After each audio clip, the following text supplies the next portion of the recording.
El Gran Inquisidor es un cuento dentro de los hermanos Karamazov, la gran obra de Fyodor Dostoevsky. Como yo les he dicho, es de mis autores favoritos, una joya de libro. Dostoevsky llegó a decir: moriré feliz si pudiera terminar esta última novela, porque me habría expresado completamente en ella. Y así fue. La obra se publicó en pedazos como una serie, y Dostoevsky muere casi un mes después de la última publicación en 1881. Y esta extensa novela, que te tomará leer unas 24 horas aproximadamente, fue su última, quizás su más profunda. Dentro de ella tenemos a los tres hermanos: Alyosha, el bueno, el religioso; Dmitri, el sensual; e Iván, el inteligente y el ateo. Y en esa historia es que conseguimos el Gran Inquisidor, unas pequeñas 15 páginas de todo el libro, un cuento en prosa pronunciado en voz alta por Iván Karamazov a su hermano Alyosha, porque lo que está sucediendo es que Iván y Alyosha están teniendo una discusión, un debate filosófico. Iván, nuevamente, este joven intelectual profundamente ético y profundamente ateo, está luchando con su fe o falta de la misma a lo largo de la novela, y se encuentra en un punto discutiendo Dios y su existencia con su hermano Alyosha, que es un hombre religioso, un novicio de hecho, en un monasterio. Iván piensa que el mal es evidencia de la inexistencia de Dios, el mal en el mundo, en un mundo tan barbárico, donde hay horrores de guerra, niños mutilados, asesinados apenas nacen, eventos trágicos que Iván ha presenciado con sus propios ojos. En ese mundo, si es que Dios existe, Él está permitiendo todo esto. Por lo tanto, no hay que prestarle atención. Alyosha le responde que hay que recordar que hay un ser que tiene el poder de perdonar, que entregó su vida en nombre de todos los seres humanos y que en nombre de Él es que la iglesia está construida, buscando ese bien puro en la humanidad. Iván le responde: me alegra que hayas mencionado a ese hombre, me alegra que hayas mencionado a la iglesia. Déjame recitarte este cuento, esta prosa que yo mismo escribí, para explicarte por qué tú, Alyosha, estás equivocado. Y ese cuento, ese poema, es el Gran Inquisidor para muchos de los mejores pasajes o capítulos de la historia de la literatura, todavía uno de los más estudiados y debatidos en la filosofía, en la teología y en la literatura moderna. ¿Y de qué trata esta historia? Trata sobre un inquisidor español en la Sevilla de la época medieval, en el tope de la Inquisición española, y de repente en medio de la ciudad hay un hombre que está realizando milagros. Ese hombre es Jesucristo, que vino a completar la profecía de su segunda venida, a ser nuevamente el Hijo de Dios en la tierra. Y uno pensaría que la corte inquisidora, en su ecosistema de castigar los pecados, las herejías del ser humano, estaría contenta con la venida de Jesús. En cambio, la corte, este inquisidor, encuentra a Jesús culpable de crímenes en contra de la humanidad y lo condena a la hoguera.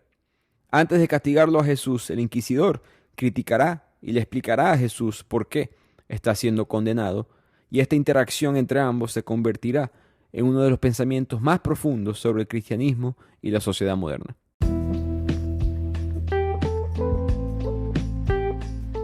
Bienvenidos a Bibliotequeando, les habla su anfitrión Ricardo Lugo. Este es el podcast donde aumentamos el conocimiento, cultura, educación a través de los resúmenes y discusiones de libros. Pueden contactarme en las redes @bibliotequeando para seguir apoyando esta idea. Denle 5 estrellas al podcast, suscríbanse al canal de YouTube, donde también tenemos episodios en versión video. Antes de continuar con el resumen, recuerden que pueden comprar libros que son enviados hasta la puerta de tu casa con Busca Libre. Busca Libre te da envíos a toda Latinoamérica y Estados Unidos, y con el link de afiliado de Bibliotequeando puedes tener ofertas especiales. Puedes conseguir ese link en la biografía de Instagram o en la descripción de este podcast, y así tendrás acceso a una de las librerías más grandes del mundo. Como siempre, antes de empezar con la historia, contexto al autor. Muy importante la vida de Dostoevsky, que ya la hemos mencionado, la hemos discutido en este podcast, pero para los que están aprendiendo de él por quizás primera vez, es importante entender su ideología a través de su escritura. Él asumió muchas funciones ideológicas a lo largo de su vida. Dostoevsky tuvo distintas ramas filosóficas, políticas, y pagó el precio por varias de sus creencias. En su juventud, él estudió mucho a Marx, a Hegel, a Kant. Eventualmente se rebela en contra del zarismo en Rusia del siglo XIX. Es arrestado por su versión ideológica. Casi lo fusilan. De hecho, pensó que iba a morir. Es perdonado en el último segundo por el zar, pero es condenado a 4 años en un campo de trabajo en Siberia. Digamos que esta fue la época antisistema de la vida de Dostoevsky. Cuando él regresa de esta experiencia, lo hizo como un hombre mucho más espiritual, haciéndose muchas más preguntas sobre la ética, la naturaleza del alma divina, ocupando un lugar central en su trabajo literario. Poco después de comenzar a trabajar en los hermanos Karamazov, a él se le muere un hijo. Su hijo se llamaba Alyosha. Y Alyosha era apenas un niño, un bebé. Cuando murió tenía 2 años, muere de ataques de epilepsia, los mismos ataques epilépticos que Dostoevsky sufría. Personalmente, él siempre batalló con esa enfermedad. Se le empeoraron muchísimo cuando casi fue fusilado. Él quiebra un poco mentalmente, en parte por eso escribe Crimen y Castigo. El punto es que Dostoevsky queda devastado, incapaz de trabajar. El personaje principal de la obra de los hermanos Karamazov se llama Alyosha en honor a este hijo, porque Dostoevsky peregrina a un monasterio buscando una especie de salvación mental. Pasa 2 días con un monje que sería canonizado eventualmente, San Ambrosio de Optina, y según la esposa de Dostoevsky, Fyodor regresa de ese peregrinaje transformado, un hombre cambiado, una versión muy final, muy altamente espiritual, y esa es la versión que escribe los hermanos Karamazov, un hombre cristiano, ortodoxo, ruso. Dostoevsky sentía que la fe, la creencia en la religión es lo que en verdad te tenía que guiar y dirigir la mente internamente, porque la razón, lo racional, por sí solo va simplemente a contorsionar la realidad. Y con eso en mente, escribe el Gran Inquisidor. Empecemos a contar y analizar esta historia. La historia empieza con Cristo que se aparece en una plaza en Sevilla, en España, en el siglo XVI, el tope de la Inquisición española. Acababan en esa plaza de quemar a 100 personas por herejes. Y cuando Cristo llega, de alguna manera la gente inmediatamente lo reconoce. La multitud lo celebra, lo adora, muchos piden ser bendecidos, muchos piden ser sanados. Una madre incluso le exige a Cristo que resucite a su hija muerta. Y ante una palabra de Cristo, la niña se levanta del ataúd. Esto causa un alboroto, una emoción en el pueblo, y ese alboroto llamó la atención del cardenal Gran Inquisidor de Sevilla, un anciano señorial que hace arrestar a Cristo ahí mismo en la plaza. Cristo pasa la noche en la prisión y recibe una visita. Esa visita es del Gran Inquisidor, que le anuncia a Cristo que al día siguiente te vamos a quemar en la hoguera por hereje y por crímenes en contra de la humanidad. El resto del poema es simplemente un monólogo del Inquisidor, en el cual Cristo no pronuncia ni siquiera una sola palabra. Cristo simplemente escucha en silencio los argumentos del Inquisidor. El Inquisidor explica que el regreso de Cristo sería perjudicial para los objetivos de la Iglesia, porque en la opinión del Inquisidor, la Iglesia y el Papa ya han suplantado completamente la autoridad de Cristo en la tierra. Cristo le falló a la humanidad, porque él rechazó específicamente las 3 tentaciones de Satanás en el desierto, esas 3 tentaciones que están reportadas en el Evangelio cristiano de Mateo, Marcos y Lucas. Por ende, el Gran Inquisidor quiere volver a litigar, a analizar esa misma noche, ese mismo día donde Jesús rechazó a Satanás. Porque el Inquisidor cree que en esas 3 tentaciones Satanás le dio a Jesús la oportunidad de salvar a la humanidad de un sufrimiento totalmente innecesario. En cambio, Jesús le diste a la humanidad libre albedrío, libertad espiritual, el peor de los castigos, ya que la libertad es una carga que la mayoría de los seres humanos simplemente no pueden soportar. El Inquisidor le dice a Cristo que nosotros, la Iglesia, estamos ahora con la tarea de corregir tu error. Estamos eliminando la libertad de elección, estamos reemplazándola con seguridad, dice el Inquisidor, y cito: la libertad, el libre pensamiento y la ciencia los conducirán a tales aprietos, los enfrentarán con tales maravillas y misterios insolubles, que algunos de ellos, los feroces y rebeldes, se destruirán a sí mismos. Otros, rebeldes pero débiles, se destruirán unos a otros, mientras que el resto, débiles e infelices, se pondrán de pie adulándonos. Por lo tanto, el Gran Inquisidor debe mantener a Cristo en prisión, porque si a Cristo se le permite salir libre, podría socavar el trabajo de la Iglesia, podría derrumbar lo que ha hecho la Iglesia en los últimos, en este punto, 1500 años, que es aliviar la carga del libre albedrío en la humanidad. Una carga que tú creaste, Cristo, dice el Inquisidor, y por eso es que vas a la hoguera. Y aquí el Inquisidor pasa a explicar el error de Cristo en cada una de esas 3 tentaciones que Satanás le ofreció y que él rechazó. La primera tentación que Cristo rechazó de Satanás fue el pan. Jesús estaba hambriento después de 40 días de ayuno y Satanás le ofrece que si eres el Hijo de Dios, bueno, convierte una piedra en pan y así satisfaces tu hambre. Cristo se negó, respondiendo que el hombre nunca debe vivir del pan, sino de la palabra de Dios. El gran inquisidor le explica a Jesús que la mayoría de las personas son demasiado débiles para vivir según eso. La mayoría de las personas no pueden vivir según la palabra de Dios cuando tienen hambre. ¿Cómo una persona pobre va a decirle que no al pan solamente para vivir bajo la palabra de Dios? Cristo, tú debiste de haber tomado el pan y así regalarle a la humanidad ser libres del hambre y no lo que tenemos ahora, que es que somos libres de elegir. Las palabras emblemáticas del inquisidor son: nunca nada ha sido más insoportable para el hombre y la sociedad humana que la libertad. El inquisidor continúa diciendo que Cristo, tú liberaste solamente a los fuertes, a los que sí pueden rechazar los placeres mortales, pero esa no es la mayoría de las personas. La mayoría tiene hambre, tiene pobreza, tiene opresión. Tú tuviste la oportunidad de permitir que todas esas personas, los desplazados por las guerras, los que son atacados, las víctimas, pudieran buscar su pan, pero en vez le diste la elección de seguirte. Les leo un párrafo de las palabras del inquisidor a Cristo en esta parte del libro que creo explica este mensaje de muy buena manera. El más vivo afán del hombre libre es encontrar un ser ante quien inclinarse, pero quiere inclinarse ante una fuerza incontestable que pueda reunir a todos los hombres en una comunión de respeto. Quiere que el objeto de su culto sea de un culto universal, quiere una religión común. Y esa necesidad de la comunidad en la adoración es desde el principio de los siglos, y es el mayor tormento individual y colectivo del género humano. Cada pueblo en la historia se ha creado un Dios, y le ha dicho a su vecino: adora a mi Dios o te mato. Y así ocurrirá hasta el final del mundo. Los dioses podrán desaparecer de la tierra, pero la humanidad hará de nuevo por los ídolos lo que ha hecho por los dioses. Tú ignorabas ese secreto fundamental de la naturaleza humana, y no obstante, rechazas la única bandera que te hubiera asegurado la sumisión de todos los hombres, la bandera del pan terrestre. La rechazaste en nombre del pan celestial, en nombre de la libertad, y en nombre de la libertad seguiste obrando hasta tu muerte.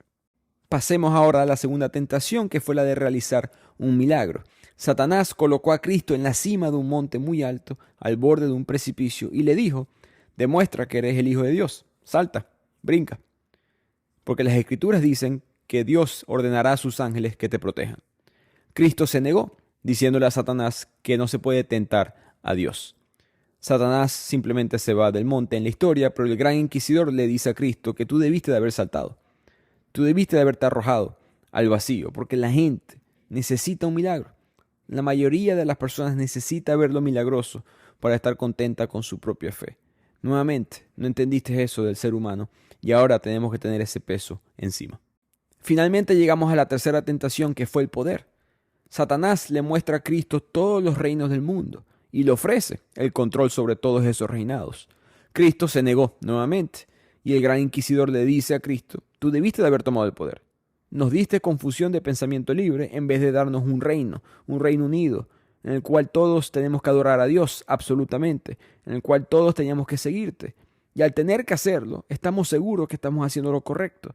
Tuviéramos paz interna, no libertad, que nos causa mucho peso y daño mental. Al final de cuentas, esa libertad espiritual es demasiado pesada para la mayoría de los seres humanos. Solamente los fuertes pueden cumplirla. Las palabras del inquisidor son: millones de criaturas han sido creadas en burla, porque apenas nacieron ya estaban destinadas al infierno. Y por eso es que nosotros tuvimos que fundar la iglesia, dice el inquisidor, para darle al hombre y a la mujer esa seguridad, porque tienen ese peso, ese daño interno, y ese daño es culpa tuya, Cristo. Por lo mismo, tenemos que enmendar tu error, y por eso es que tú eres culpable. El inquisidor continúa con su monólogo y eventualmente le dice a Jesús que desde que la iglesia se apoderó del Imperio Romano, ha estado realizando en secreto es la obra de Satanás, no la de Dios. No porque la obra de Satanás sea mala, sino porque busca el orden mejor y mucho más seguro para la humanidad. Satanás sí le ofreció herramientas al ser humano para acabar con el sufrimiento. Tú, Cristo, no lo hiciste. Ese es nuestro gran secreto, que estamos con él, con Satanás y no contigo. Hace siglos que te abandonamos. Nosotros somos los que le damos comida a los pobres. Nosotros somos los que le damos las reglas, la estructura, la estabilidad. Y finalmente somos nosotros los que tenemos el poder en la tierra. Nosotros somos los que hemos promovido el reinado de Dios a lo largo del mundo. Satanás te ofreció eso a ti, Cristo, pero tú lo rechazaste. El inquisidor termina de explicar su argumento y espera una respuesta de Cristo, pero Cristo no responde. Simplemente lo mira con sus ojos de bondad al inquisidor y se queda en silencio. Esto le molesta al inquisidor, que siente que este silencio es amargo, es terrible, es pesado. Eventualmente Cristo se le acerca sin decir nada y le da un beso al inquisidor en los labios. El inquisidor se molesta, se limpia la boca y dice: a eso se reduce tu respuesta. Se estremece, se dirige a la puerta de la celda, la abre y le dice a Cristo: vete, pero no vuelvas nunca. El preso Cristo sale por la puerta. Y con eso se termina esta historia, este cuento que Iván Karamazov le está contando a su hermano Alyosha. Iván le pregunta: ¿me rechazas por mi visión de la iglesia en el poema? Alyosha simplemente se le acerca en silencio y le da un beso en los labios. Y con eso se acaba este famoso capítulo del Gran Inquisidor. Pasemos ahora a la segunda parte de este resumen para analizarlo más profundamente. This episode is brought to you by LifeLock. Between two-factor authentication, strong passwords, and a VPN, you try to be in control of how your info is protected. But many other places also have it, and they might not be as careful. That's why LifeLock monitors hundreds of millions of data points a second for threats. If your identity is stolen, they'll fix it, guaranteed, or your money back. Save up to 40% your first year. Visit lifelock.com/podcast for 40% off. Terms apply. This episode is brought to you by Progressive Insurance. Do you ever find yourself playing the budgeting game? Well, with the Name Your Price tool from Progressive, you can find options that fit your budget and potentially lower your bills. Try it at progressive.com. Progressive Casualty Insurance Company and Affiliates. Price and coverage match limited by state law. Not available in all states. Como pudieron ver, es una historia extremadamente compleja, controvertida, filosófica, entretenida al mismo tiempo. Es narrado por la boca de un intelectual ateo, en este caso Iván Karamazov, pero es en un nivel más amplio una expresión de las ideas ateas, racionalistas y materialistas del siglo XIX, las mismas ideas con las que el propio Dostoyevsky iba a tener que luchar más adelante en su vida. Entonces quiero analizar un poco de los mensajes que el autor quiso comunicar. Primero, esa crítica a las ideas occidentales basadas en el racionalismo. Hicimos hace poco un resumen de Memorias del subsuelo de Fyodor Dostoyevsky, donde él toca mucho este tema. En este caso lo hizo de una manera más profunda. Iván, el ateo, el inteligente, el racional, defiende muchas de estas ideas racionales a lo largo de la novela de los hermanos Karamazov.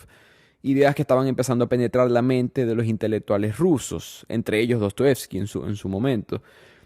Dostoyevsky no creía en estas ideas utópicas del occidente que estaban penetrando la sociedad rusa del siglo XIX. Antes de que el mundo pueda cambiar a nivel macro, sociopolítico, el cambio en verdad, el cambio trascendental ocurre en el corazón del individuo. Eso lo decía Dostoyevsky. Por lo tanto, hay que tener claro eso antes de tratar de reestructurar la sociedad.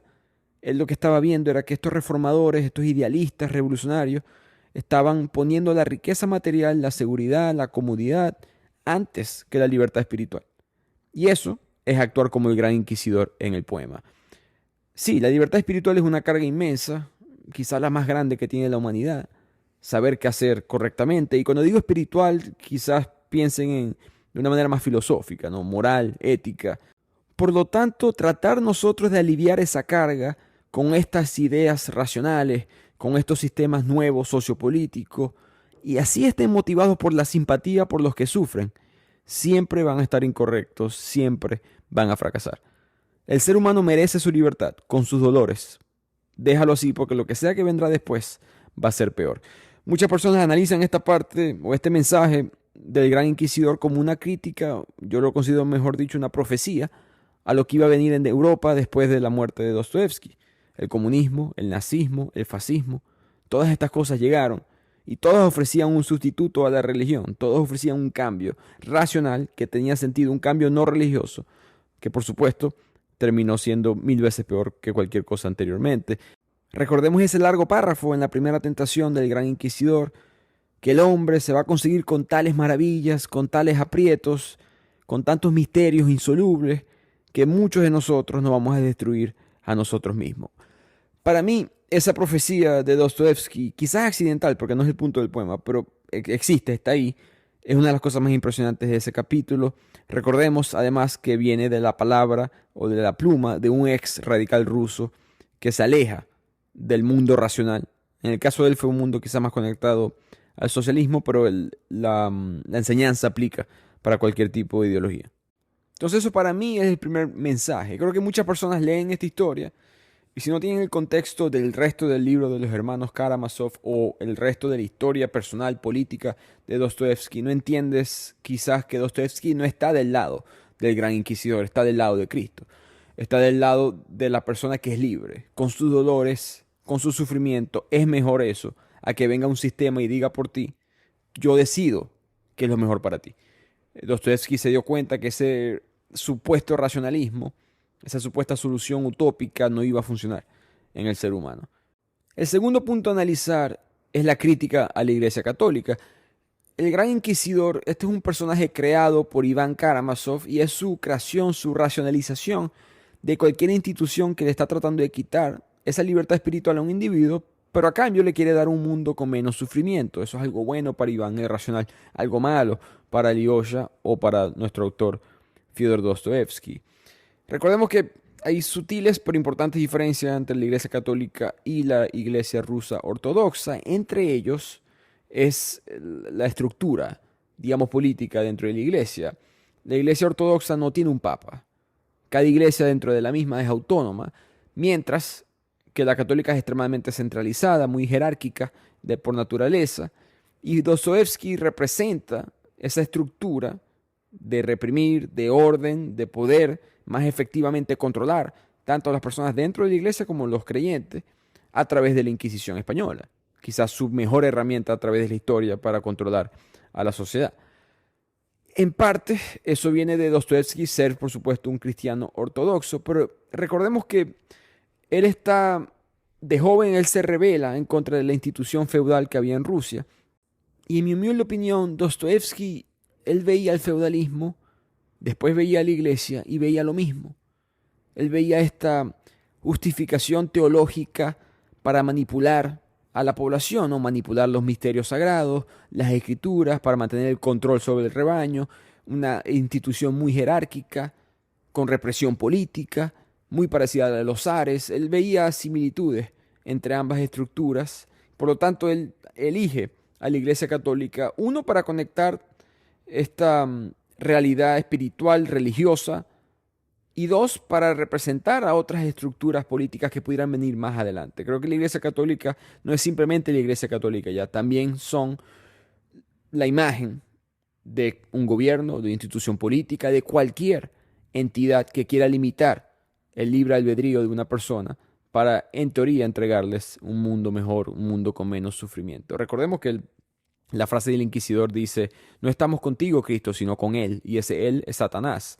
Está conectando claramente la Iglesia Católica con el mal, pero la Iglesia Católica no es la estructura como tal, es la idea de limitar, de darle a las personas, sígueme, entrégate a mí que yo te daré una mejor vida. Eso para Dostoevsky es un pensamiento incorrecto. Porque de hecho, recordemos que Iván es el que narra este poema y el gran inquisidor es alguien con el que Iván está de acuerdo. Iván piensa que esa versión de Cristo que está en la Biblia le falló a la humanidad, que la Iglesia, por ser terrenal, sí entiende la naturaleza humana, sí entiende que el ser humano quiere orden, quiere instrucción, quieren que le digan qué creer, no quieren saber en qué creer. Como decía un filósofo, cualquier persona que llega a un restaurante pregunta, ¿qué me recomiendan? Nadie quiere pedir por sí solo. La persona común y corriente va a buscar una institución, una moralidad, sea religiosa o no, para en verdad trascender y buscar un propósito en su vida. Y cuando se reemplaza la religión en la mente de Dostoevsky, vienen otras organizaciones que pueden ser más peligrosas y por eso que él creo que utiliza la Iglesia Católica en este ejemplo. Y el tercer punto, y creo que es más debate que mensaje como tal de Dostoevsky en este cuento del Gran Inquisidor, es la pregunta de qué haría la sociedad, qué haría la raza humana si en verdad llega este Cristo por segunda vez. ¿En verdad funcionaría una segunda venida? Y sé que eso es una pregunta mucho más conectada al cristianismo como tal, pero se puede pensar esto de manera filosófica o histórica. Si un hombre llega y se para en la plaza de Sevilla, España, y dice que él es el Hijo de Dios, hoy en día en el 2024, ¿tú le creerías? ¿No crees que lo jugaríamos? ¿No crees que la iglesia rechazaría a ese falso profeta, el que en teoría la iglesia está esperando? Si se piensa por un segundo, esa reacción del inquisidor en el siglo XVI, de la época medieval, tiene mucho sentido, ¿no? Al principio, cuando uno lee la obra, cuando uno empieza a leer este cuento, hay una especie de impacto, eh, religioso o no, de ver a Cristo siendo mandado a la hoguera por un cardenal de la Inquisición española. Pero creo que eso es exactamente lo que hubiese sucedido. Creo que es exactamente lo que sucedería hoy en día. Su versión menos barbárica, pero el mismo rechazo ocurriría en la sociedad. Creo que en parte Dostoevsky quiere mandar ese mensaje de no busques, no sé si santos en el infierno es la palabra, pero no busques esa segunda venida necesariamente como una salvación, a pesar que la Iglesia Ortodoxa cree en eso. Simplemente tienes que buscarlo internamente. Tu salvación está aquí. No puedes buscar la aprobación de una institución. Tú mismo vas a tener que determinar cuál es tu compás moral, por decirlo así. Y creo que ese es el mensaje escondido, pero que está dentro de esta historia del Gran Inquisidor. Pasemos ahora, creo que es el mensaje principal, que es el libre albedrío espiritual, ¿no? ¿Qué hacemos con la libertad del ser humano? Esa negociación que uno tiene entre libertad y control para mantener en parte el orden en la civilización, pero ¿qué hacemos con lo espiritual, con la esencia del ser humano interna? En la obra se nota que hay una molestia de parte del inquisidor muy considerable a cada una de las tentaciones, pero en verdad él se molesta mucho más en la tercera. Ese rechazo a la oferta de Satanás de ser el gobernante de todos los reinos del mundo le molesta mucho al inquisidor, porque él sabe. Imagínense que nosotros, el ser humano, tuviéramos un rey que hace todo bien.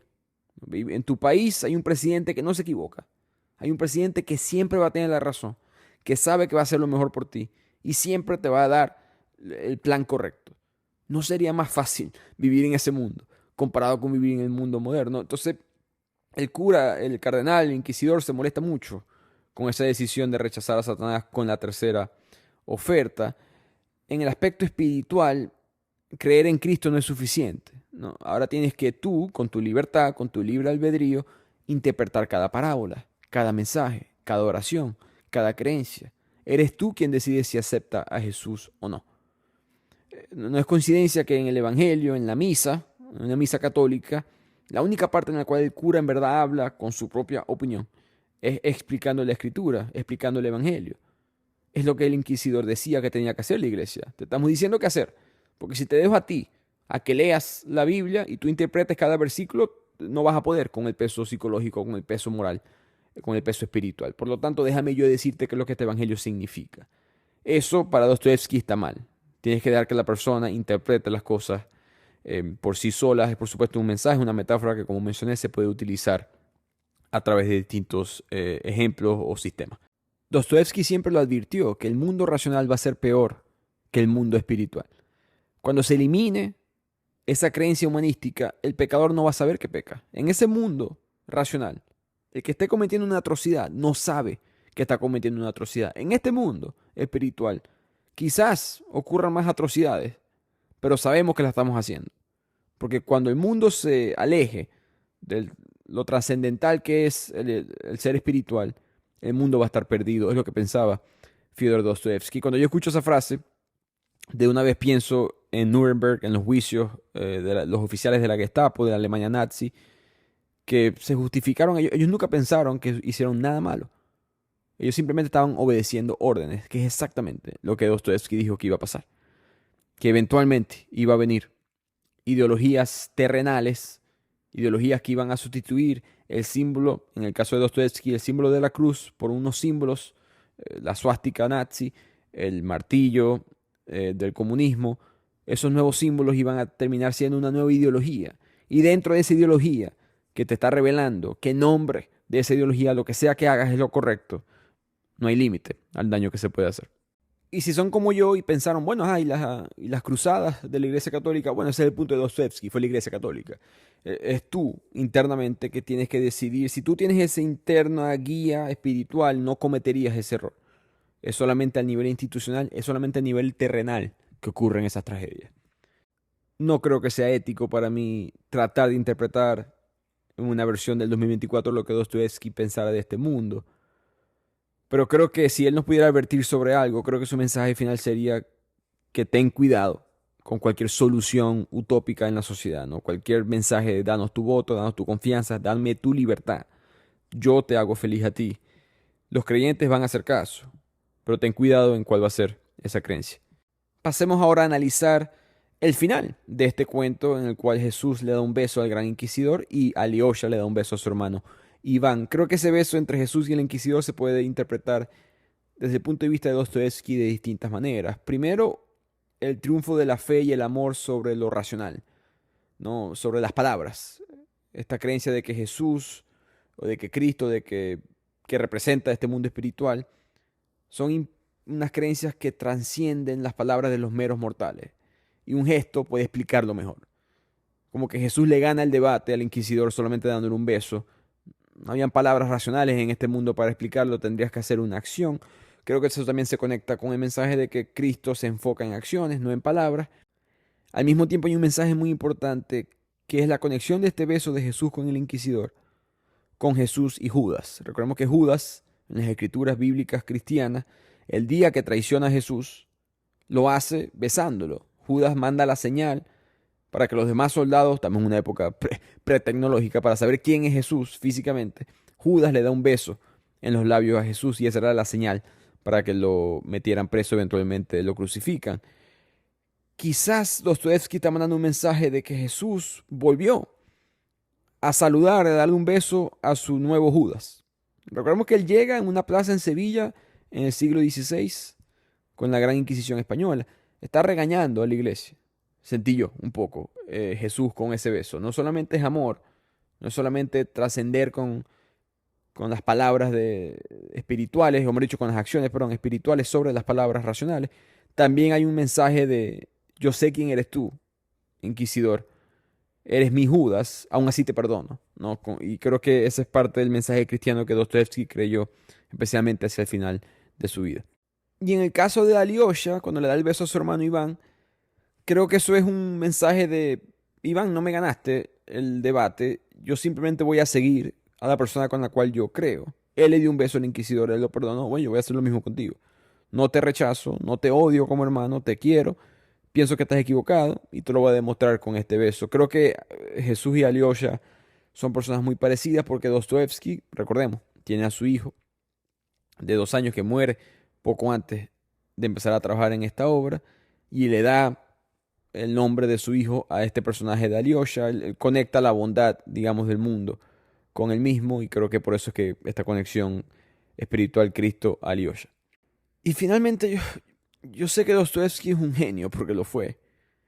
No sé exactamente qué quiso decir con este final.